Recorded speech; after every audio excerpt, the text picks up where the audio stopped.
our Grand Marshal of the 2022 Quincy Grand Prix, two-time Indy 500 champion, Unser Jr. Al, welcome to Championship Sunday here at the Quincy Grand Prix.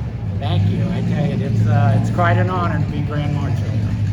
We are so honored to have you, Al, and I've gotten to spend some time with you this weekend. I tell you, I've always been a fan, but I'm an even bigger fan now.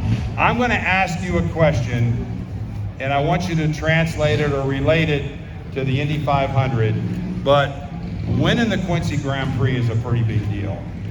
Winning the Indy 500 is a pretty big deal. You're on the grid in 92 and 94 for the 500. You don't know it yet, but you're going to become the Indy 500 champion. What's going through your mind? What are the emotions? What are the feelings? How many butterflies? What really happens while you're waiting on that grid?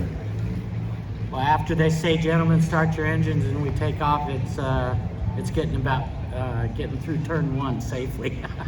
You said that turn one, the sharp left turn you were talking about? Yeah, that sharp left. Yeah, it's just getting through that first lap, and then as the race unfolds, you just adapt to it. So. And the butterflies kind of go away once you get out and that green flag drops, doesn't it? Well, the butterflies go away actually when they say, "Gentlemen, start your engines," and the engine's running, and it's full on concentration from that point forward. That's awesome. Well, tell us a little bit about your experience here at the Quincy Grand Prix. It's your first Grand Prix. What's your takeaways? I know we spent some time together. You've met a lot of new friends, but how's it been this weekend? It's been great. I couldn't imagine what it was going to be about. It's a beautiful park. It's got a brilliant racetrack inside of it, and then going around and meeting the competitors and stuff. It really brings back home to me that racing's racing. It doesn't matter if you're in go-karts or sprint cars or stock cars or Daytona 24-hour cars. These guys get out there like we did in the Indy cars, and when the race starts, it's on. And that's all there is to it. It's all about winning is the only thing that matters. And so, time and time again, watching all the different classes get out there, it doesn't matter what age they are, they're out there to win, and I love watching it. It's super competitive. Very well said, Al. Well, in a little bit, we're going to see the 64 Indy Roadster come by, and I got a couple questions. One is, did you ever want to drive one of these at speed?